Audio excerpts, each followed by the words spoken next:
Bonjour et bienvenue dans cet exercice sur la radioactivité. Et on commence par l'énoncé de l'exercice. Le noyau de carbone 14 est radioactif. Sa désintégration conduit à la formation de l'azote 14 avec émission d'une particule X selon l'équation carbone 14 donne azote 14 plus la particule X. Première question de l'exercice. En exploitant la conservation du nombre de charges et du nombre de masses, identifiez la particule X et le type de radioactivité pour le carbone 14. Deuxième question de l'exercice. La demi-vie du carbone 14 vaut 5730 ans.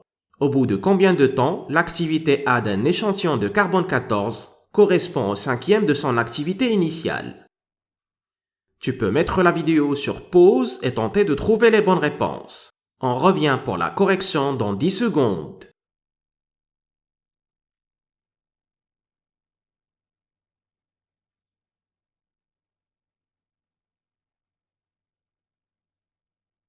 C'est parti donc avec la correction de l'exercice et on démarre avec la première question.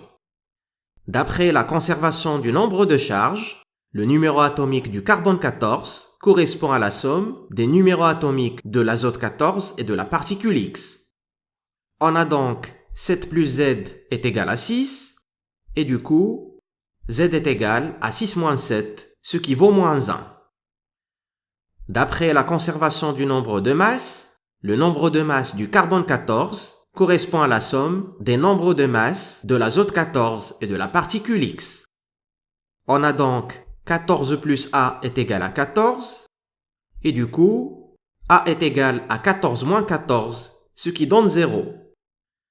Conclusion, la particule X correspond à un électron qui s'écrit E-10 et il s'agit alors d'une radioactivité β-. Deuxième question de l'exercice. L'activité A d'un échantillon de carbone 14 décroît de manière exponentielle selon l'équation A de T est égal à A0 l'activité initiale fois l'exponentielle de moins lambda fois T. Lambda étant ln de 2 divisé par la demi-vie T1 demi. On a donc A de T divisé par A0 est égal à l'exponentielle de moins lambda fois T, et par conséquent, ln de A sur A0 est égal à moins lambda fois T.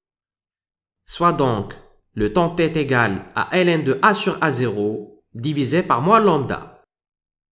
Lorsque l'activité correspond au cinquième de l'activité initiale, A0, on peut écrire T est égal à ln de A sur A0 divisé par moins lambda, soit donc ln de 0,2 fois A0 sur A0 au numérateur en remplaçant A par son expression, divisé par moins ln de 2 sur T1 demi en remplaçant lambda par son expression au dénominateur. On remplace par les valeurs numériques. Au numérateur, le A0 va être simplifié, on aura donc ln de 0,2, et au dénominateur, T1 demi correspond à 5730 ans, on aura alors moins ln de 2 divisé par 5730. Tout calcul fait, le temps T correspond à 1,330 fois 10 à la puissance 4 ans. L'activité de l'échantillon sera divisée par 5 au bout de 13 300 ans environ. Voilà, j'espère que tu as bien compris les détails des calculs. Merci, on se retrouve dans une autre vidéo.